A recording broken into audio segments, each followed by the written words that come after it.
பிரபஞ்சத்தின் இருளை ஒளியால் நிரப்பி குளிர்ச்சியை தரும் தெய்வம் சந்திரன். அவர் தக்ஷன் பிரஜாபதியின் 27 மகள்களையும் திருமணம் செய்தார். அந்த 27 தேவியரே நம்முடைய நட்சத்திரங்கள். ஒவ்வொரு நாளும் அவன் அவர்களில் ஒருவருடன் காலத்தை கழிக்க வேண்டும். அது வித்தி. ஆனால் சந்திரன் அவர்களில் ஒருவரான ரோஹிணி தேவியிடம் மட்டுமே பாசம் காட்டினான். அவளின் அழகு, அவளின் மென்மை அவனது மனதை முழுமையாக ஈர்த்தது.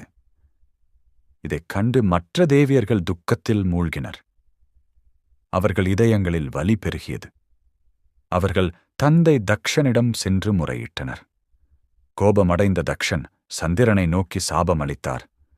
நீ தினந்தோறும் உன் ஒளியை இழந்து இறுதியில் மறைந்து போவாய். சந்திரன் அதைக் கேட்டு நடுங்கினான். அவன் ஒளி குறைந்து முகம் மங்கத் தொடங்கியது. அவன் மகாதேவனை நினைத்து பனிமலைகளில் தியானம் செய்தான். கண்களை மூடி இருளில் ஒளியைத் தேடினான். ஓ மகாதேவா, என் ஒளி என் உயிர், அதை காப்பாற்று என்று அவன் அழுதான். அப்போது சிவபெருமான் பரம ஒளியாக அவன் முன் தோன்றினார்.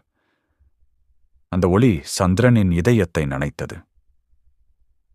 அவர் சொன்னார், சந்திரா, உன் சாபம் முழுமையாக நீங்காது. ஆனால் நீ மறைந்து மீண்டும் வளரும். இதன் மூலம் உலகம் நேரத்தின் சுழற்சியை உணரும். அதன் பிறகு சந்திரன் தினம் தினம் குறைந்து மறைந்து மீண்டும் வளரத் தொடங்கினான்.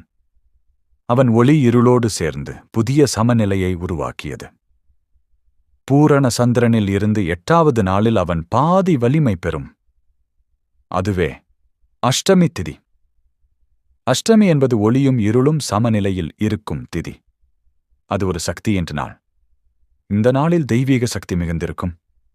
இதே திதியில் காளி, பைரவர், கிருஷ்ணர் ஆகியோர் வழிபடப்படுகின்றனர். அஷ்டமி சமநிலையின் தெய்வீக அர்த்தம். இது தெய்வீக கதை, அஷ்டமியின் பிறப்பு கதை. நம் வாழ்க்கையிலும் ஒளி இருள் சமநிலை தேவை என்பதை இது உணர்த்துகிறது. நாம் ஒளியாயிருக்க இருளையும் ஏற்க தெரிந்திருக்க வேண்டும்.